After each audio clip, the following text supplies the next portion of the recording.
Gentlemen, can I please have your attention? Can you dig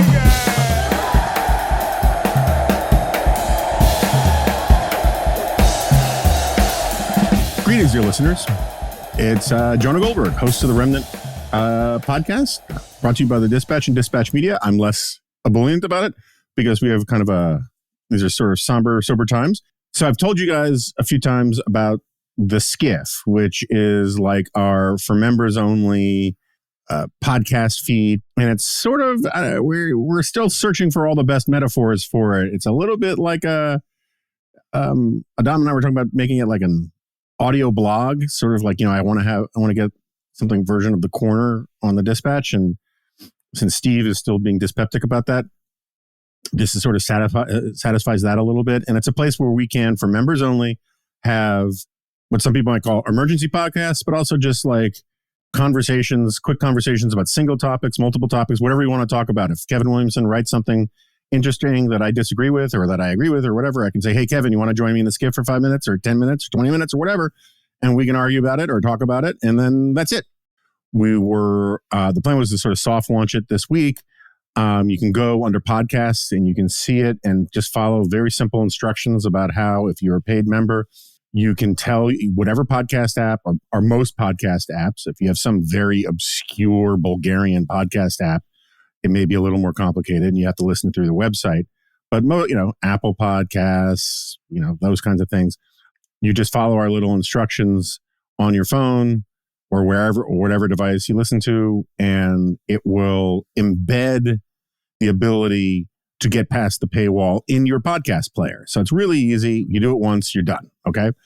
But anyway, as many of you know, there's been these terrible events in Israel, and all weekend, the Dispatch team has been talking in Slack and in texts about everything that's going on. And one person who's, I don't want to say he's dominated the conversation, but he had a unique perspective on the conversation was our senior multimedia producer. We call him Adaam in all things. It's like Bono or Cher or whatever. He's a one-name guy internally, but he wants to inflict this pain on everybody. Adaam James Levin-Areddy. And he's from Israel. And I had this idea over the weekend. I texted him and said, hey, why don't we just do a quick sort of trial run Skiff conversation about what's going on in Israel, 10, 15 minutes, whatever.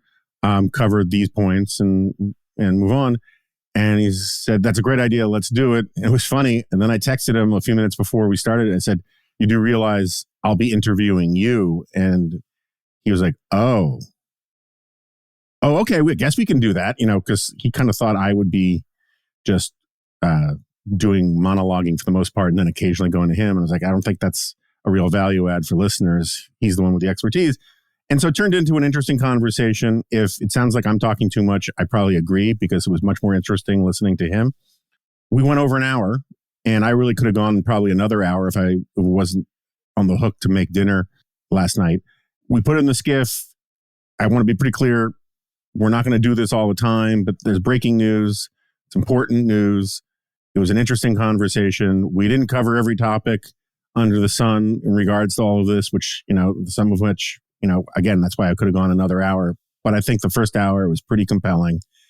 We thought it was sort of both as a sort of public service thing and also as a kind of a marketing thing for the Skiff to give you a hint of like just kind of some of the content you get if you were a paid subscriber to the Dispatch.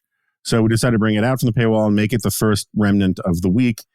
I hope everybody who's a paid member understands what we're doing here, and everybody who's not a paid member understands what we're doing here, and all incentives are aligned properly. But the important thing is I think you should listen to the conversation. With that, here we go. So, something happened. Israel got invaded or attacked. People are going to be coming up with we're still in the gelling conventional wisdom phase of all of this. So the official terms for this are what it's going to be called, what this day will be called, Israel's 9/11, which we'll talk about in a second, which I think is dumb. But Israel got attacked. They got essentially blindsided. It's another thing we should talk about is that it's already sort of widely stipulated that this was a massive intelligence failure, regardless of all the other things that it was. And we were talking about it a lot in Slack. Lots of people had different points of view, watching different things, hearing different things. And one of the people who was pretty active in the Slack from the beginning, for kind of obvious reasons, was our own Adaam, who was born in Israel, from Israel, has family and friends in Israel. Born in New York, actually, but raised in Israel. Born in New York? Yeah. I did not know that. Okay, so born in New York, but grew up for some extended period. All of it. That accent. Born in New York and immediately absconded to Israel. Okay. So that accent doesn't come from New York. No. My shawarma accent, no, it's not from New York. And so I was talking to Adaam and said, hey, maybe we should just do a little trial run of this kind of thing in the Skiff. And he said, great idea. So that's what we're doing. So just to level set a little bit more, we're recording this at about 5:35 on Saturday night. And things still look bad. It's nighttime in Israel now, obviously. They're 7 hours ahead, right? And from East Coast. And lots of civilians have been killed. Sounds like the majority of the Israelis killed were civilians. Some of the footage on social media is absolutely horrifying. Now, I just want to be sort of clear about this in terms of just sort of where I'm coming from. It shouldn't surprise anybody.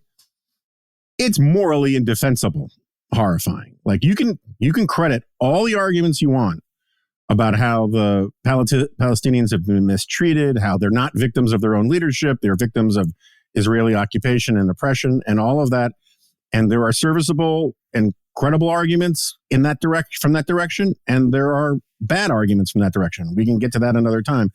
But any political, ideological justification that you want to offer that you think justifies dragging women and children out of their homes and shooting them in cold blood in front of their family members, or anything along those lines, killing parents in front of their children, desecrating bodies, and showing it all and cheering about it on social media, there's no ideological justification for that. You have to be willing to talk about what's going on here at a very high level of abstraction to be able to say, oh, this was justified. There are a bunch of jackasses on Twitter all day talking about how, this is Gaza has escaped its prison. I was just going to say, even if somebody was falsely imprisoned or imprisoned under false pretenses and they escape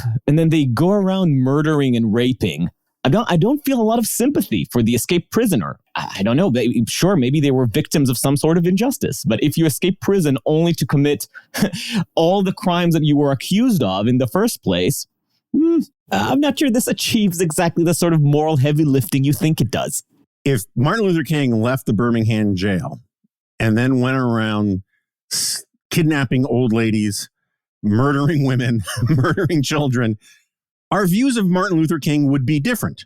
I think that's a fair statement to make. And the whole escape their prison thing, which is this very common, people think it's like this mic drop, brilliant formulation. A normal person would say, okay, so you're saying if we let these people out of prison, they're going to do this. Sounds to me like they should be in a prison. Now, I'm not saying Gaza's a prison. I'm not crediting the metaphor, but it's their metaphor and it's really friggin' stupid on their terms, but it's all over the place. And no, but you see, Jonah, it's the prison that turned them into the monsters they are now. Yes. Okay. But at the same time, you hear a lot of that stuff. And yet at the same time, Gaza has a charter that calls for the eradication of all Israelis, right? I mean, so it's like, it's in writing. They put it, it's like in Jerry Maguire. You put it in writing, right? I mean, it's like... I think it goes, when the Jews try hiding behind stones and trees, those stones and trees will say, look behind me, a Jew is hiding, come and slaughter them. In almost every other sphere of life, the people who are sort of who are either anti-Hamas or pro-Hamas, these are the people who think Maya Angelou's thing about how if people tell you who they are, believe them, is like the height of wisdom. But when it comes to like Hamas saying death to Israel, or the Israeli parliament, the Iranian parliament saying death to Israel, is like, no, you have to understand, this is a complicated question here, and this is what Israel has done to them that they say these things, and it just takes enormous moral and intellectual gymnastics to get into some of this stuff. So, but enough about like my moral outrage about all this, which we'll come back to again. The first question I need to ask you is like, are all your friends and family back home okay? Like, is everyone all right? So first I need to preamble by saying that I am discombobulated still. I have not slept. I don't think I was able to sleep 1 minute today. I was just constantly on the phone with said friends and family. My mom. Yeah, you were in Slack at like 2 a.m. or something like that. It didn't really click to me what was happening until around maybe 1 a.m. And then that was it. I was in bed all day. I was in bed all night talking to my mom and talking to Emma, talking to my friends over there, texting. And I think for the past 24 hours, not 24, but not yet 24 hours, but the past however long since the invasion, nobody has left their apartments practically, if only maybe to go to shelter when they heard the sirens. But at the moment, I don't know of anyone who's not accounted for. So that's a good thing for now, I guess. But I do need to apologize that this is not what I hoped the first episode of the Skiff would be like. I was kind of hoping for something with a little more jovial merriment in the tone. Sure. This is not exactly the tone that we were going for with a cute pirate skiff on the logo. So I apologize for the morosity and for my probably inability to articulate my thought in any measured or even coherent way. I think this is one of those kinds of areas where most reasonable people are going to give you a bit of a pass on that kind of thing. And as we've talked about offline before, Israelis have a much higher tolerance for sort of dark humor and gallows humor than many American Jews do about things Jewish and whatnot. And so, any jocularity that interrupts in here should be understood in that vein. So, where to begin on this? So, like 1948. Sure. I mean, I don't think we have to. I don't think we need to lay out the entire case for Israel right now, right? I mean, let me put it this way. So, I mean, I hope not. I feel like this conversation needs to advance on the baseline assumption that Israel exists and has some right to continue to do so. That's right. I mean, I listened to this guy on the BBC who, a member of Likud, who's a member of parliament, and so he's comes from a certain point of view, obviously, but he was really taking to this BBC host for a prior interview with a journalist who was, saying how, in effect, this is what you get when you crack down so hard on Gaza. And he just kind of lost it on the interviewer, saying this is ridiculous. And one of the points he made, I think, is a really good one, which is that in most Western countries, no one really gets away, except, there are always fringe goofballs, but like no relatively normal person, even very left-wing people who have real problems with American foreign policy or Western foreign policy or colonialism or whatever you want to call it. You don't hear a lot of, you have to really understand where Al-Qaeda is coming from. You have to really understand, what brought ISIS to this point of desperation. But that is the go-to thing for Hamas and for Hezbollah, and Islamic Jihad and some of these other groups is this, got to go to the root causes. And the second you go to root causes, it ends up becoming at best a sort of carom shot about how Israel invited these problems. What goes through your head when you hear that kind of stuff? I'm going to try to answer this, putting myself in my head in any other day but today. Sure, fair. Things are a little more muddled now and a little more angry. But normally, my reaction to this is just how patronizing this idea is to Palestinians, to any culture that is being put in the box of your actions are entirely the mechanistic, deterministic results of somebody else's agency. You are not complete human beings with capacity or for volition. This is insane. This is morally repugnant, and the fact that people believe that this puts them in the side of compassion or of justice is corrupt. It's perverse. You have lost several plots to get here and Ouroboros-ing your own tail. Yeah, I mean, there's this weird thing, I think, and we should talk about some of the media coverage here. In part, normally you don't do a lot of media criticism stuff here, but there's still a lot of facts we don't know, and we're getting a lot of stuff through the prism of these off-the-shelf narratives that kind of define American coverage of this stuff when anything happens, right? And so, and in fairness, you know, there are pro-Israel pre-made narratives that come off the shelf too. But you know, one of the things that always kind of bothers me is there's a certain amount of there's this cognitive dissonance thing, right? Where like my favorite two words, where in normal circumstances, if one were to say all Muslims are in favor of terrorism, or all Muslims are fanatics, or anything like that, or all Arabs are fanatics, or anything like that, there's a righteous and legitimate pushback on that, right? That is just like gross stereotyping of hundreds of millions of people and all that kind of thing. But then the second something like this happens, there is this argument that somehow the quote unquote Arab street or the Arab world, right, which is the old phrase, or the Muslim world is all in favor of Hamas. And yet in a lot of Arab countries, a lot of Muslim countries, the Islamists are not popular like with normal people. Like most normal Arabs and Muslims don't join these groups, and they don't think they don't want them in charge or in power. It's only when they kill Jews, basically, that all of a sudden they are the authentic voice, you know, of the Arab or Muslim world. And it's just this really weird thing, because like if I say it, oh, this is what all Arabs want or all Muslims want, which I do not believe in the slightest, right? Of course. But if I were to say it, they say you're a bigot. But then they say it as a defense. It's just this really weird tension that that you cannot sort of logically untie. I mean, it goes to, we both had Yasha Monk on our respective podcasts, and one of the interesting points in his book is this practical or strategic essentialism, right? The Spivak idea of strategic essentialism. It goes back to this magic trick on the academic left of course, it's appalling and grotesque and immoral to think of humanity in terms of groups of immutable characteristics, of course. But sometimes it's useful to think in this way. So when it's politically expedient, then the Arab world becomes this monolith fighting a single foe. When the West talks about the Arab world as unitary or homogenized, it's Orientalism. But when we do it, it's essentialism with a human face.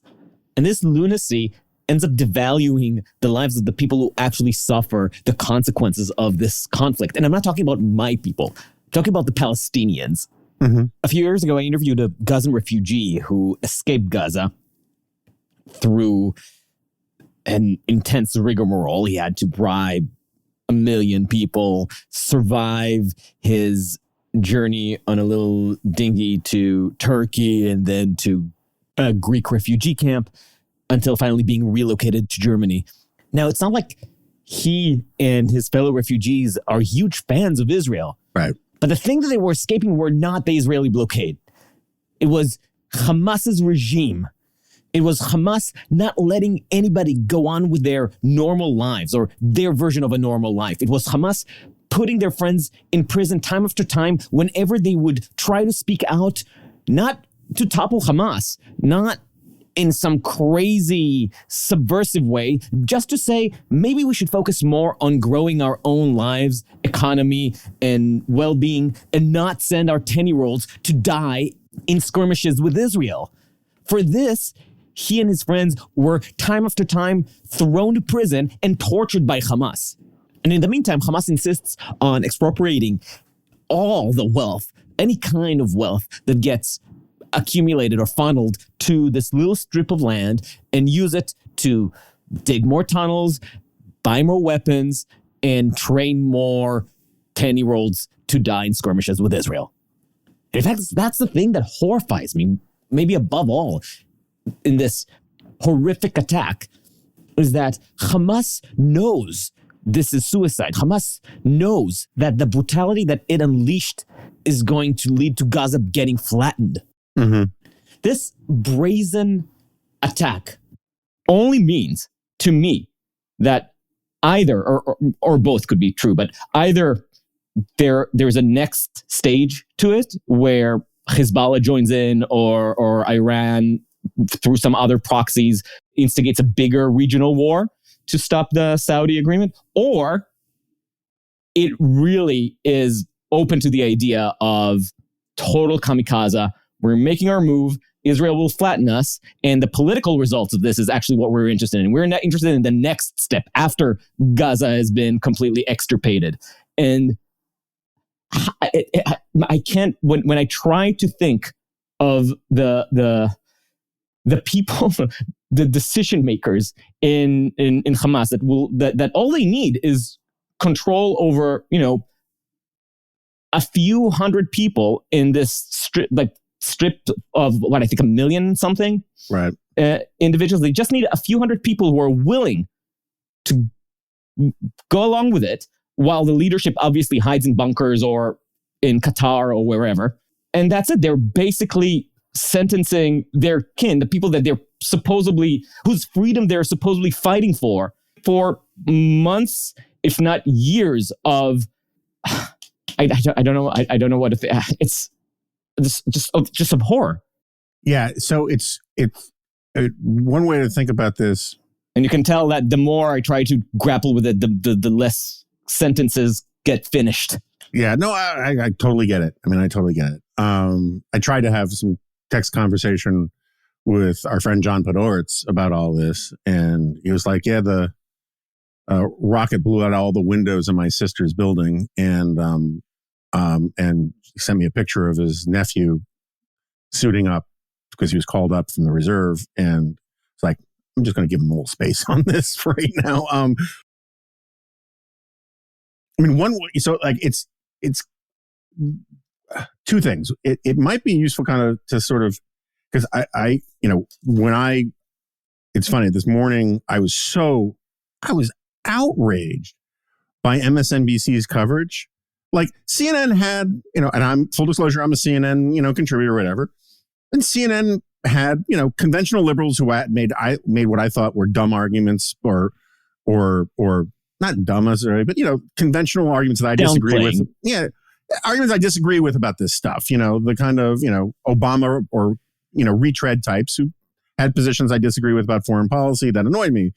But they covered it pretty straight. I mean, Wolf Blitzer, who was a correspondent in Jerusalem for a very long time, he knows this stuff pretty well. And he just basically just asked questions of different people and move on. But on MSNBC, it was Ali Velshi and this other guy whose name I can't remember, both of whom I believe got their starts at Al Jazeera, which is a Qatar-owned outlet. And immediately, their whole thing was to provide, quote unquote, context for viewers so that they understand that you shouldn't be that offended or horrified. This is the only way I could interpret it. That offended or horrified by these images of people being dragged out of their home, bodies being desecrated, people cheering as they take hostages, all of this kind of stuff. Just blatant atrocities, right? That are absolute violations of the laws of war. And really sort of, someone was making this point earlier today from Foundation for Defense of Democracies, is like Hamas calls this a war, but really what it is more like a medieval tribal raid where you run into a defenseless village, slaughter some people, take some hostages, and then go parade corpses around. I mean, it's not war in the modern sense in almost any way. So I posted some stuff about it. I posted like a 3-minute clip that really bothered me. And the responses were from a lot of people were like, oh, sure, Jewish guy who loves Israel is shocked to find out Muslim guys like Hamas or something like that. It was this complete essentialism nonsense, right? And so I think it's kind of important to make a point. Even Palestinians in the West Bank don't like Hamas. What are we talking about? No, exactly. Right. Like certainly people in Gaza don't like Hamas because they actually need to live under Hamas. But very few people who live under Hamas think, man, this is great. This is exactly the amount of political freedom I want.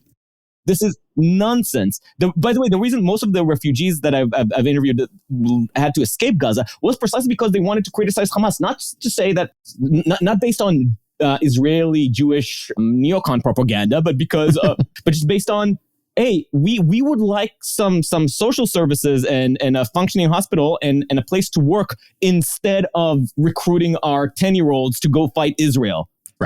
Right. And my point is like, so a couple points. One is, again, if you went to almost any normal Arab person or Muslim person that you know, that you work with, that lives in your community, anything like that. When I say normal, I just mean like average, right? I don't mean like, I'm not trying to be like, give some sort of pejorative stink to normal. I just mean like any random Arab or Muslim person and you said to them, look at this video of this woman being butchered. You must love this. They would take it as a profound insult, right?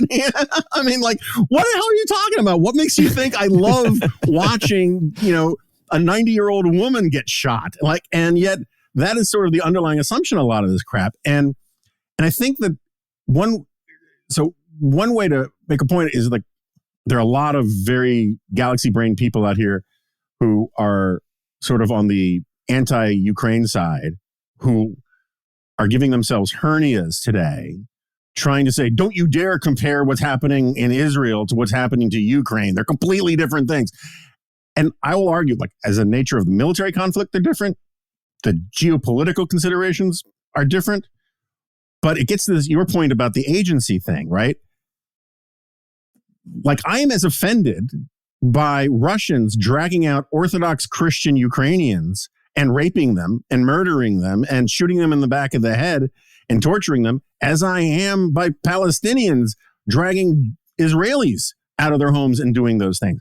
I'm not making an ethnic particularist, argument here. I'm saying these actions, regardless of whatever geopolitical arguments you want to make, these actions in and of themselves, the thing in itself is evil.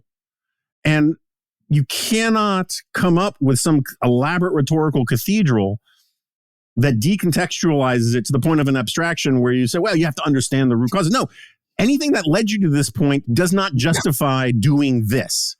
And that point just gets lost in all this stuff because people want to reduce it to these sort of cartoons.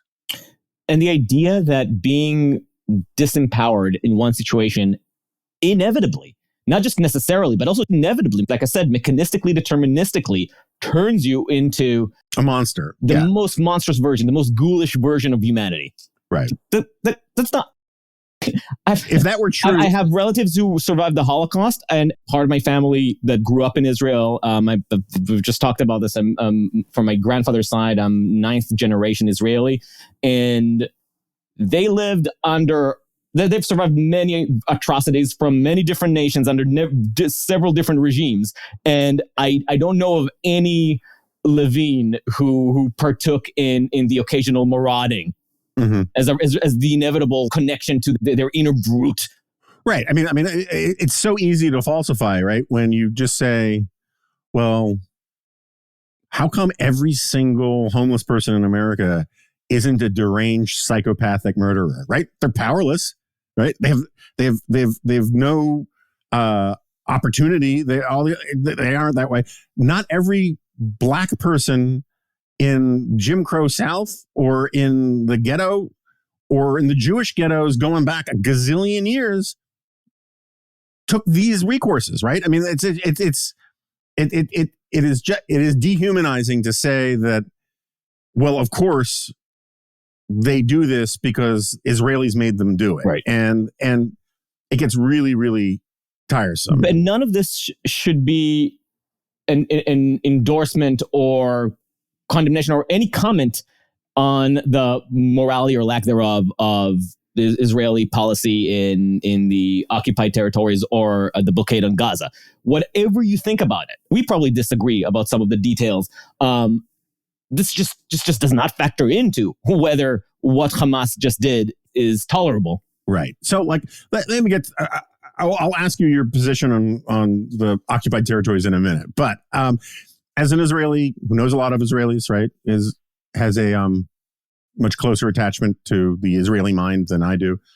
In the early morning, a lot of the sort of interviewers would ask various guests, including Israelis, like either factual questions or opinion questions related to whether or not Israel is really going to unify, given their political disagreements about the judicial reform stuff and the mass protests and all this kind of thing.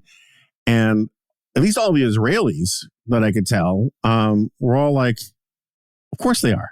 You know, I mean, it's just like, because Israelis don't think that,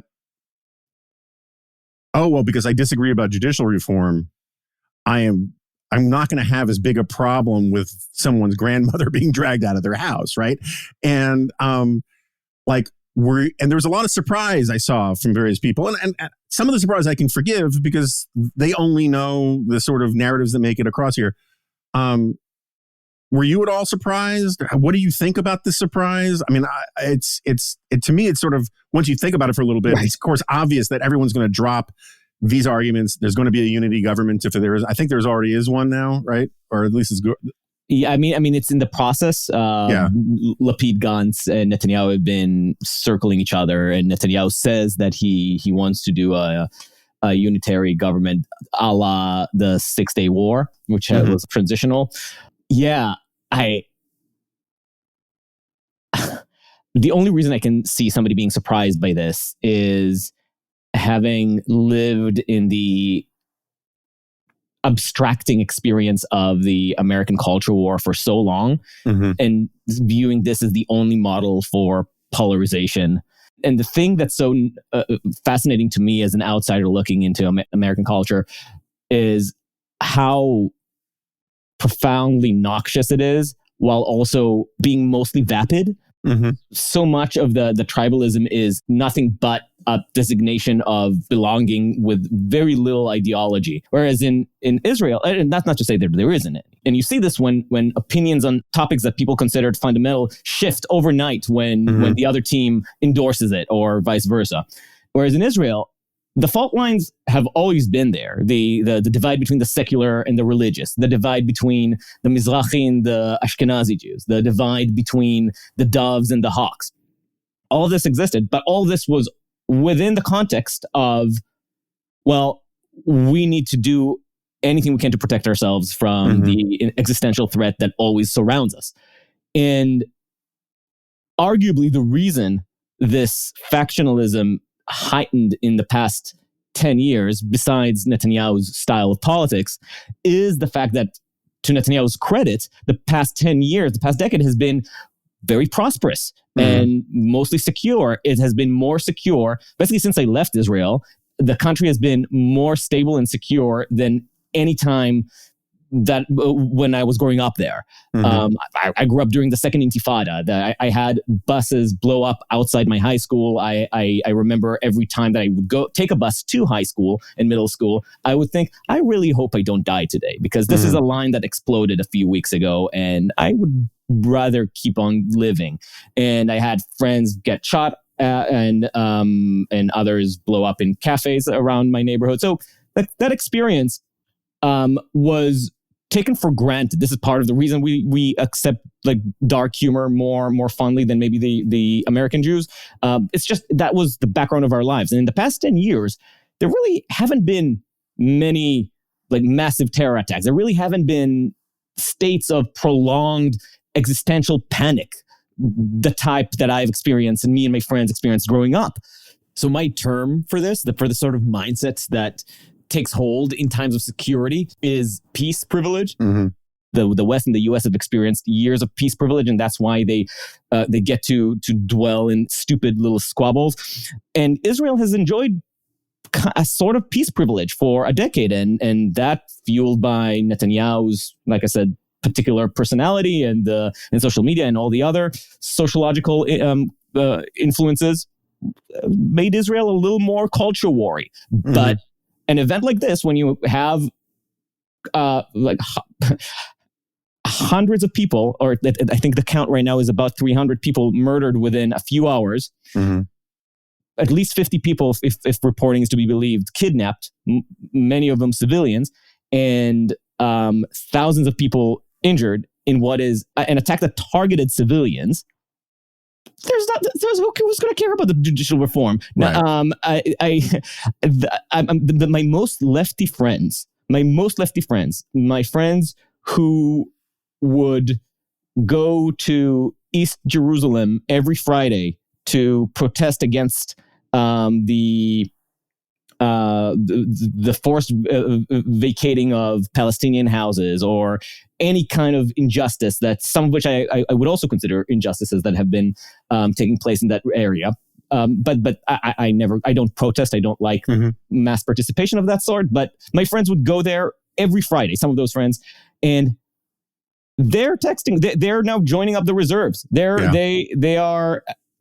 I hear bloodlust in their subtext. This is overriding. You can only expect people to be compassionate and compassionate, but also willing to have these internal conflicts, or to really play out these internal conflicts over the identity of the Israeli state, the character, the Jewish character of Israel, when you're not under attack and are terrified for your family, and when you see teenage girls being dragged by motorcyclists to be kidnapped, probably tortured, and for who knows how long in Gaza,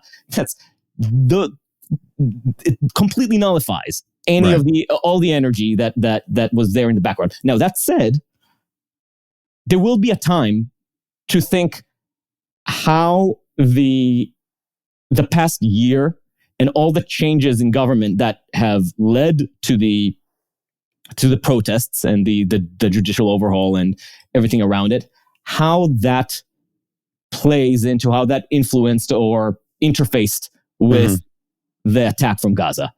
And I don't know. And I don't think this is the time to really think it through, A, because we don't really have any intel to go on, and second, morally, this is just not the time. Right. But there will be a time, and there should be hell to pay for people on the Israeli side for what seems to be undeniably some sort of dereliction to have let this happen. Yeah.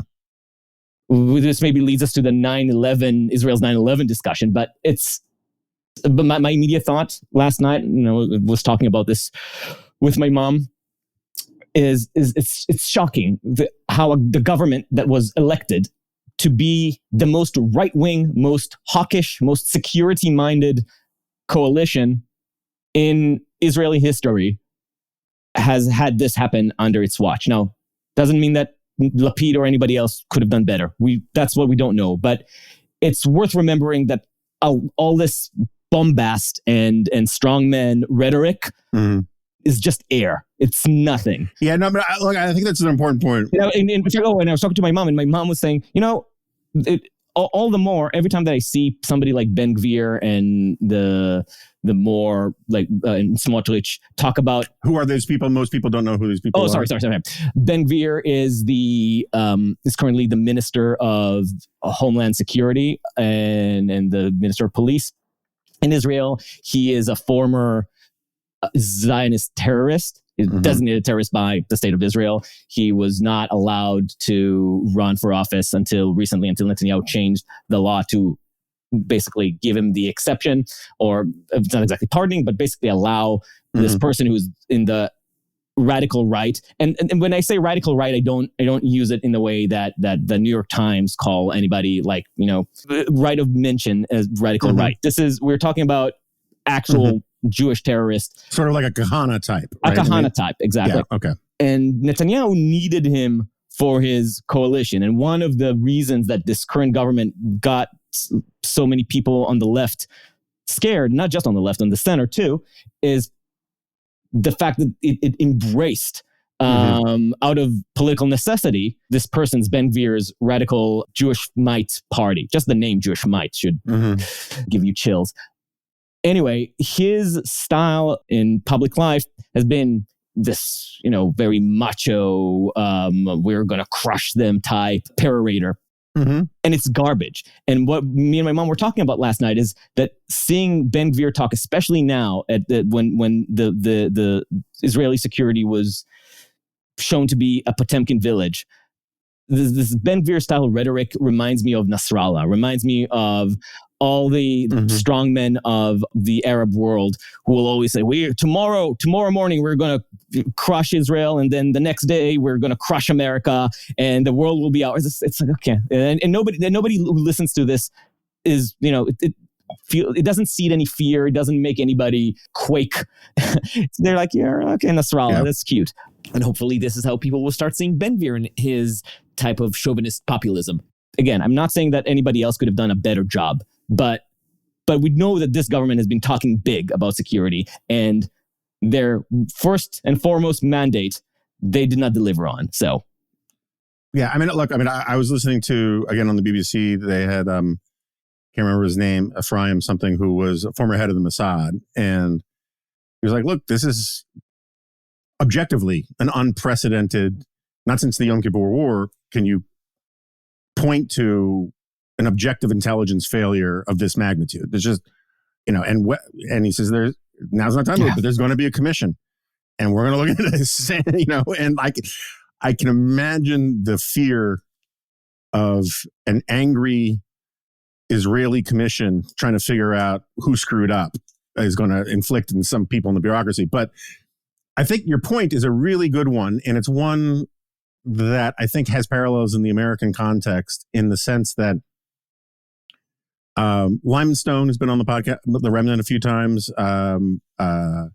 He's a policy wonk guy who does a lot of demography, but he worked in the Department of Agriculture. And I remember the first time I had him on The Remnant, or maybe the second, he made this point about how, like, American conservatives are really good about talking about, like, reining in spending and shrinking the Leviathan state and hating government and all of these kinds of things. And he's like, I have sympathy for some of those positions or whatever. I mean, I'm really grossly paraphrasing him, but this is how I remember it. And he says, but you actually need people in government who know how to use the levers of government effectively. And this is one of these things that is hard for, in our cartoonish sort of performative politics age. We think the people who talk the toughest on TV necessarily have the skills to actually implement what they're talking about, right? And so you can talk a big game about immigration stuff. You can talk a big game about all sorts of things. But if you actually don't know how to, like, use the law, use power, use politics, and look, I have a lot of disagreements with the Obama administration's handling of all sorts of things.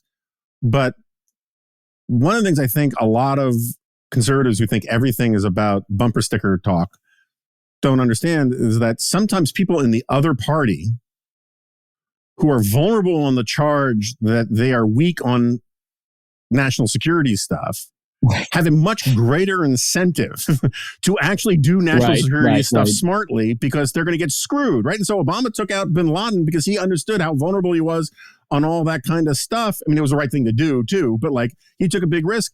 They worked the system to find bin Laden and they killed bin Laden. And I'm glad that Obama did it. But one of the reasons, one of his political incentives to do it was that it was sort of, this is a grotesque way of framing it, but it was sort of like a sister soldier thing. It was sort of like, I'm proving to you that these criticisms that I'm weak, that I don't care about national security, that I don't take these threats seriously.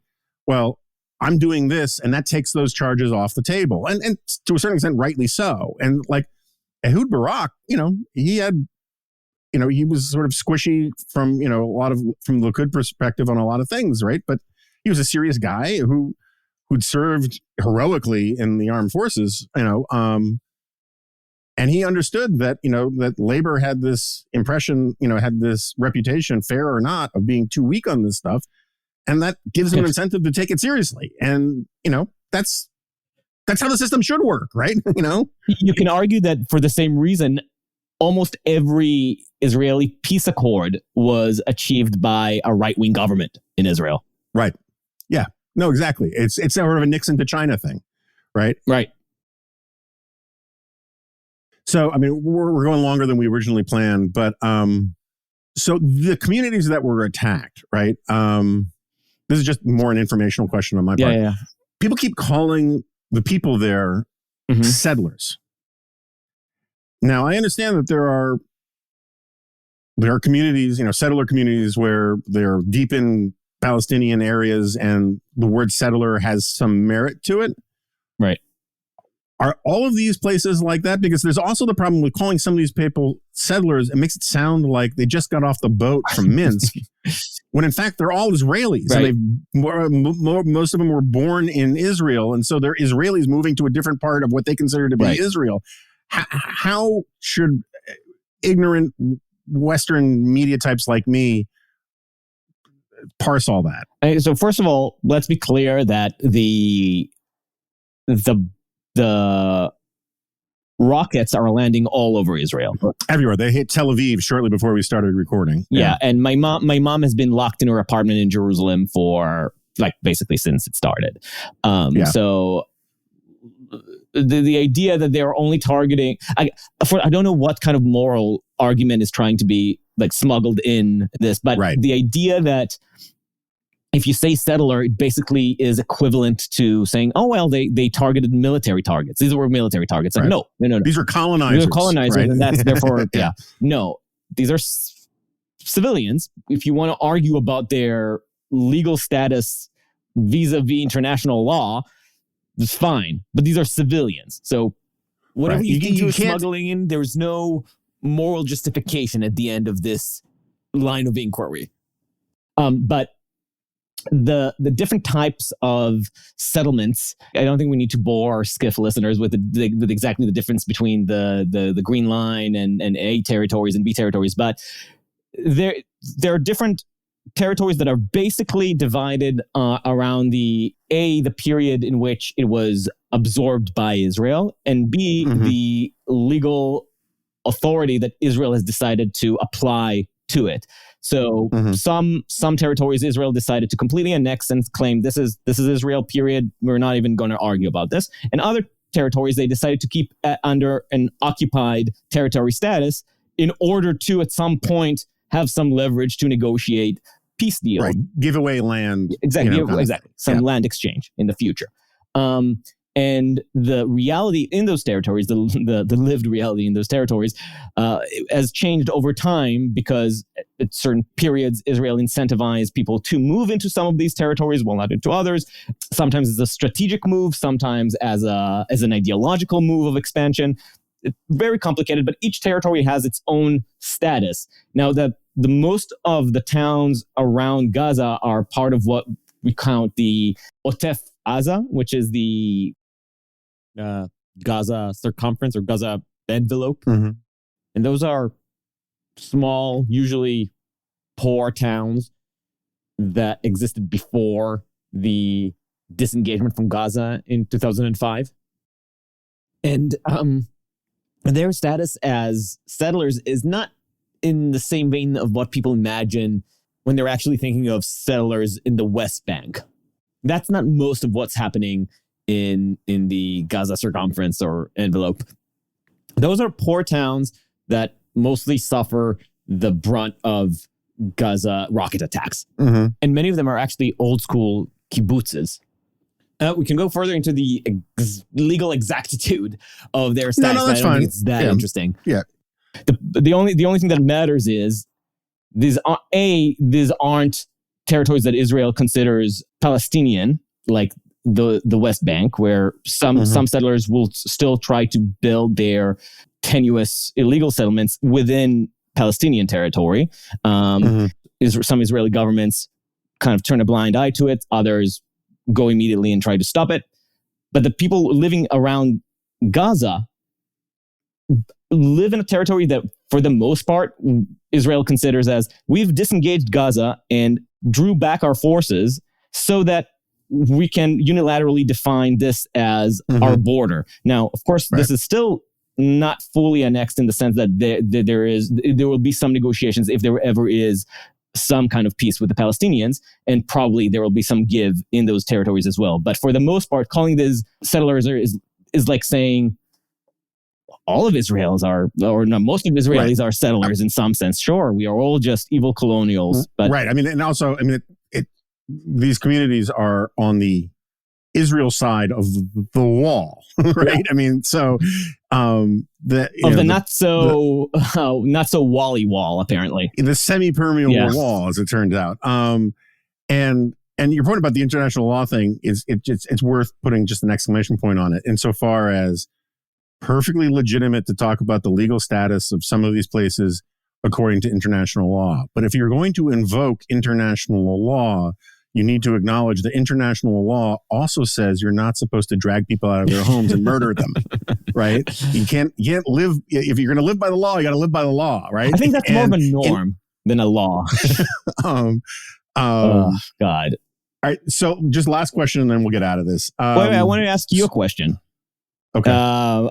Because I want your political perspective in this. I know you don't often talk about Israel, and moral outrage aside, I wonder what your thoughts are about Bibi's handle of the situation. I wonder how this is seen to you as somebody who's been paying attention to the political evolution of Israel. So it's funny you asked that, because I was going to ask you a political question about Bibi going forward. And so here's my impression, totally open to correction from you, because you know Israeli politics considerably better than I do. But I suspect that Bibi is, to the extent he's thinking about politics, non-war related politics at all. And I think, look, I mean, I know people who don't like Bibi. I've met him once, twice. He deserves some of the criticism he gets, right? I mean, let's just put it that way. And we can argue about which criticism is fair and which isn't.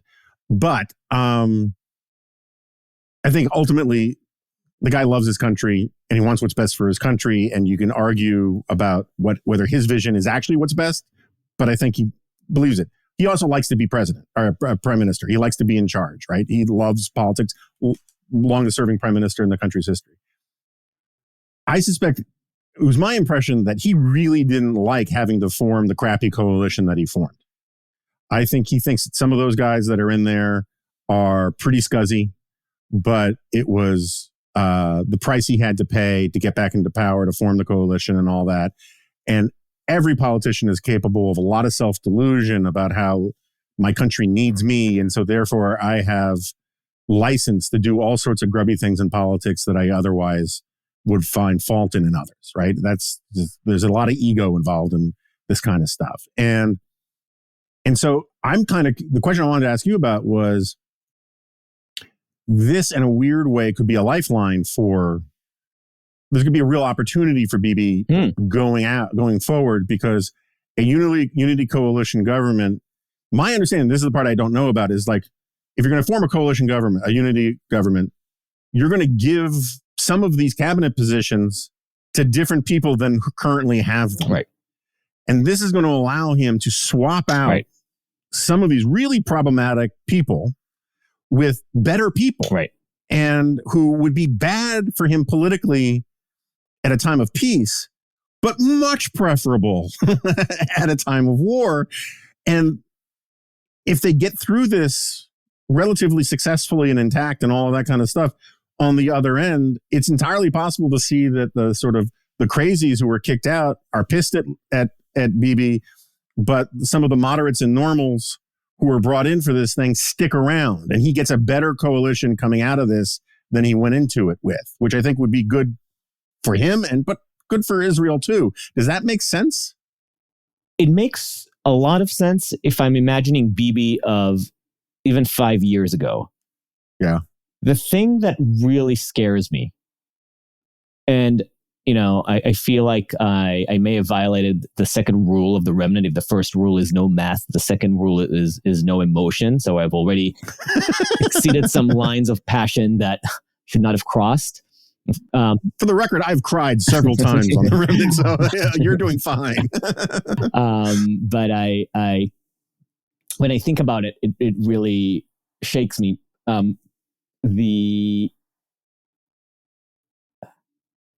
Netanyahu's policy, or even more than policy, the Netanyahu doctrine has been retain the status quo with the Palestinians at all costs.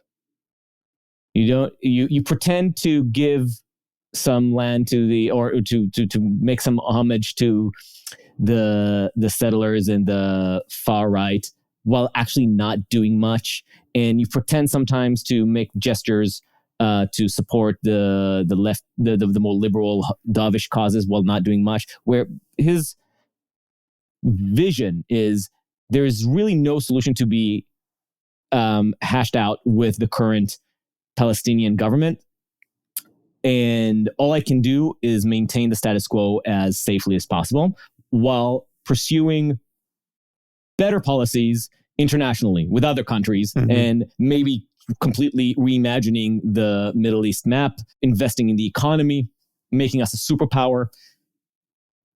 But this kind of dance of making sure that you keep Gaza mostly safe, that is in blockaded for Israelis, without it boiling over, making sure that the Palestinian Authority retains control in the West Bank so that it can police its own upheavals.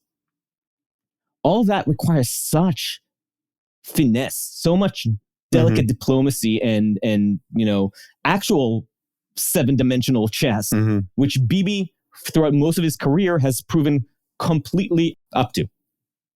And then the past two and a half, maybe 3 years, late stage indictments and the current kerfuffle with the coalition and the judicial reform, his focus on the Israeli media, his focus seems to have shifted.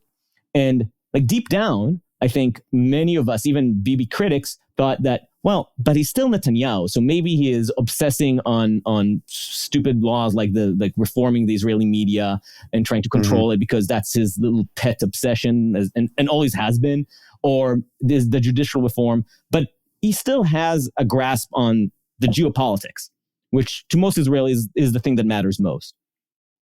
And what happened yesterday makes me think of, World War I.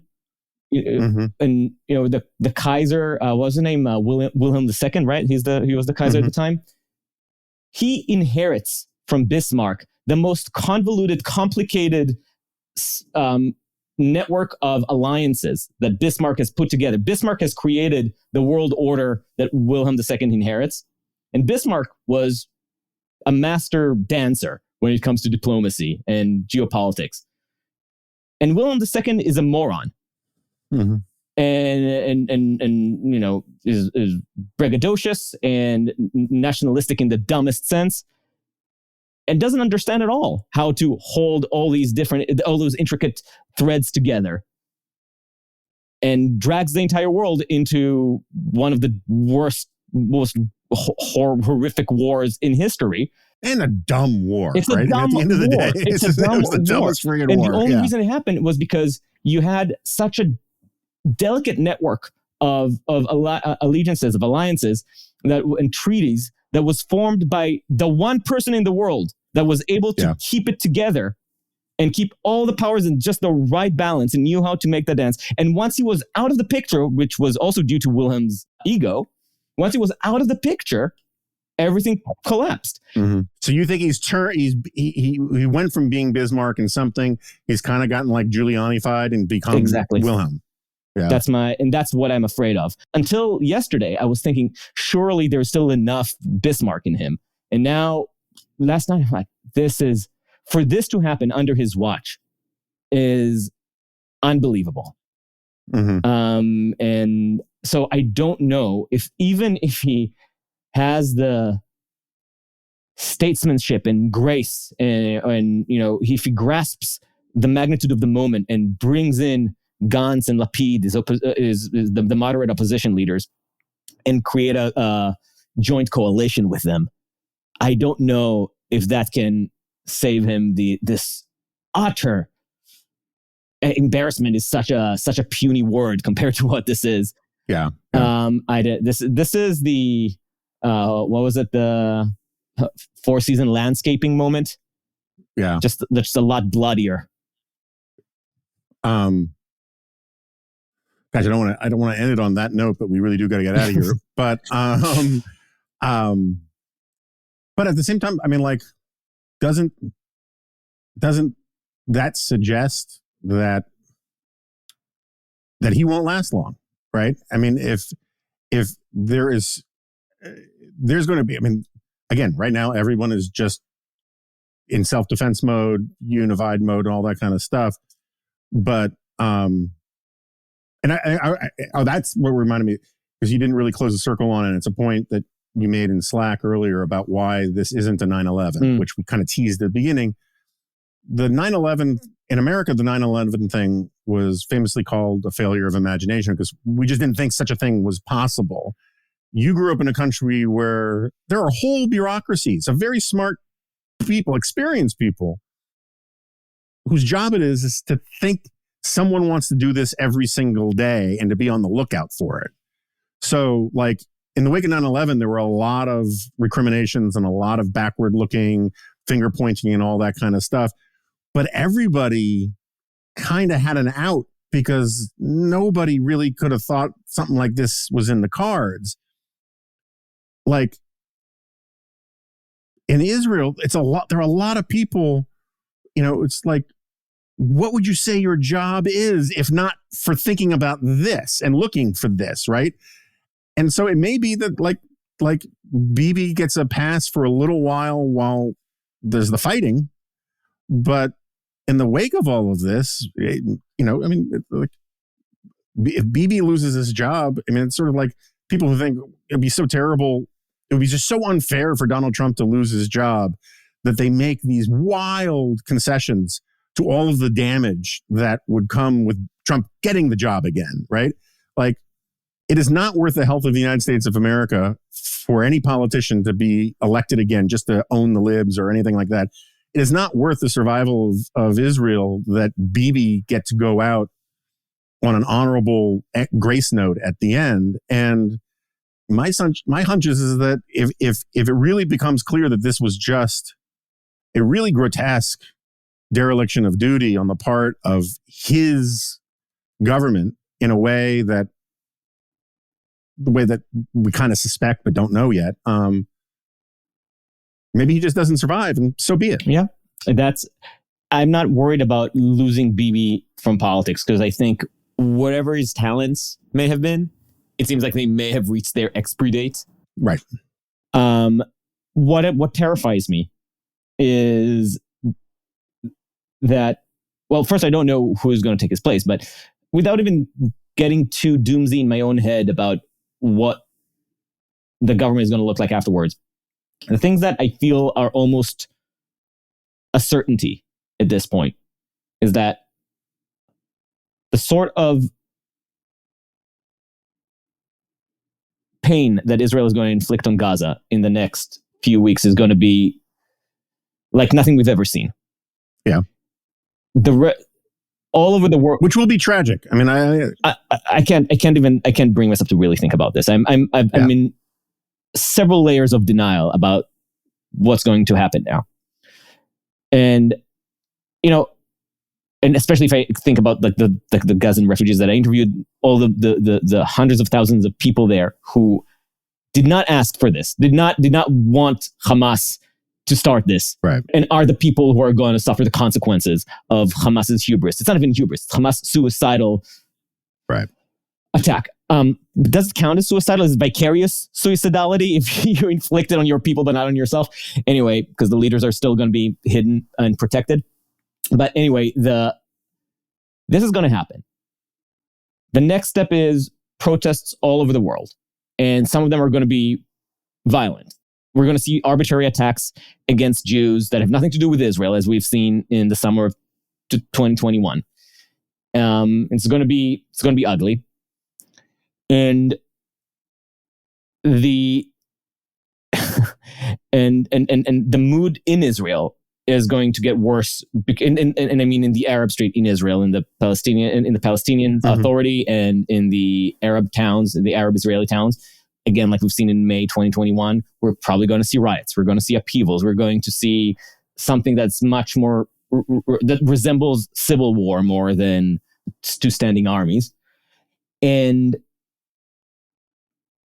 I don't even want to imagine what this is gonna how this is gonna play out regionally with Saudi Arabia, with Iran.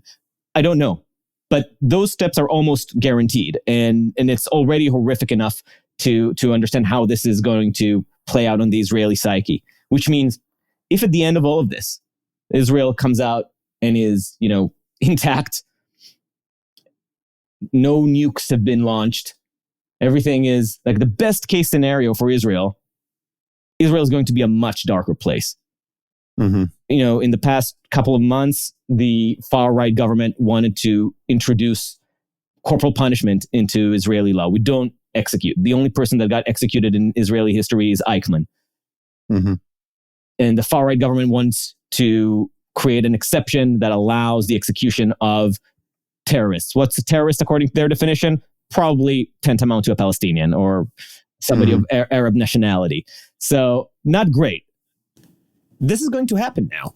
There's no world in which we come out of this and all of Israeli law is going to be much darker. And some of those bright lights that have made Israel such a bastion of liberalism despite its circumstances and despite some of the atrocities that it does commit, the fact that it was able to somehow within, again, my two favorite words, within its own cognitive dissonance, maintain this light of liberalism, I think the chance of this light remaining after we emerge from this is very small. I hope to be proven wrong. I hope that somehow our resilience, our moral resilience will prove itself, but I'm scared. Yeah, I mean, I don't have the expertise to forcefully push back on it, but I suspect you're wrong. I hope you're wrong. I hope I'm wrong too. Right. But I suspect you're wrong. I'm not saying that there aren't dark days ahead. I'm not saying the bad things won't happen. I totally agree with you about, like, to use the terrible prison metaphor thing. Hamas is like a prison gang, but a lot of the Gazans are like hostages of a prison gang. They're not members of the prison gang. And for sure, they're the ones that are going to be disproportionately punished now. And that's terrible. And that's going to set off a chain reaction of people who are rightly horrified by that, but they're going to assign all of the blame on Israelis rather than on the prison gang that initiated this garbage moment to begin with. But, I've spent a lot of time the last 7 years thinking about liberalism and culture and all these kinds of stuff. At the end of the day, hotheads, fringes, fanatics, notwithstanding, every society has them. Israelis are fundamentally decent people, and they can be pushed to states of vengeance and extremes and all that kind of stuff. And there can be momentary lapses where the average Israeli is much more accepting of dark things than they otherwise would be. But I think that there is a regression to the mean of a people's soul, of a people's nature. And long term, I really don't think that we're going to be saying in 10 years, in 20 years, we're going to be looking back and saying, yeah, that was the moment that Israel became a police state, or that was the moment that Israel became this horrible place. Again, I don't know. Neither of us know, but I put a lot more faith in the sort of the steady state nature of the sort of moral center of gravity of a people. And the idea that Jews, given their history, are going to permanently turn into the kinds of demons who've persecuted them for thousands of years. I don't believe it in my heart. We'll wait to see what we think in my head, As an inveterate pessimist, I often hope to be wrong, but I don't remember ever wanting to be wrong more than now. So yeah, no, look, expect the worst. You'll never be disappointed, but that's where we are. All right. Adaam, thank you so much for doing this. We were going to do this for like 10, 15, 20 minutes, and we did it for an hour and 10 minutes. maybe what we'll do, you can keep this part in or we'll take it out, depending on what you want to do. You can edit it out. But I can just say, we can put it in the Skiff. We can keep it there for a little while, and then maybe we run it as as a remnant, if we want later. You're the boss. He who signs the checks. Yeah. All right, my friend. Good luck with all this. I have to go make dinner. Thanks. I don't mean good luck with like Israel. I meant good luck like getting the podcast out. And if there's anything I can do, of course, broader picture for your family, just let me know. Thank you. All right, man. Hoping the best. See ya. Bye-bye. Okay. Again, that was the conversation that we had last night. Now 2 nights ago, I guess, depending on when you're listening to this, or over the weekend or whatever. We're going to try real hard to cover this story from every angle that we can. Obviously, this is difficult to cover. There are a lot of institutions that have a lot more resources to do it. This is one of the reasons why we really want more people to subscribe, because the more subscribers we have, the better we can cover things like this the way we want to cover them. We are primarily a subscription revenue publication, and that means we need subscribers. And so for the freeloaders who listened to the podcast and enjoyed it, but aren't paid subscribers to the Dispatch, we love you, but we'd love you more if you signed up. And to the subscribers, thank you. Seriously, thank you. And expect more stuff in the Skiff that will not ever come out from behind the paywall, because we want to provide more and more and more value for the people who support us.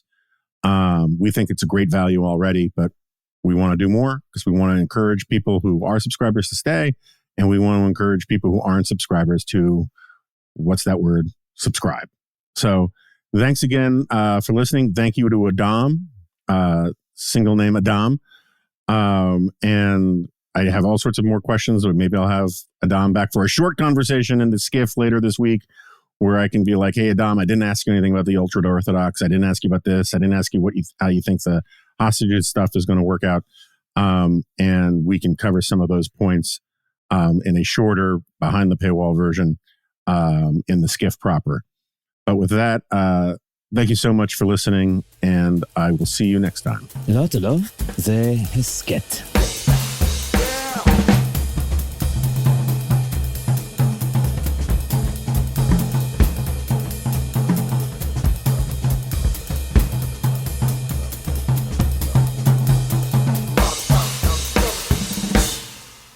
For this, you could get the Joker from Dark Knight just saying, we're going to have tryouts, which leans into the beta testing nature of this. But I defer to you. All right. Are we recording? We're recording.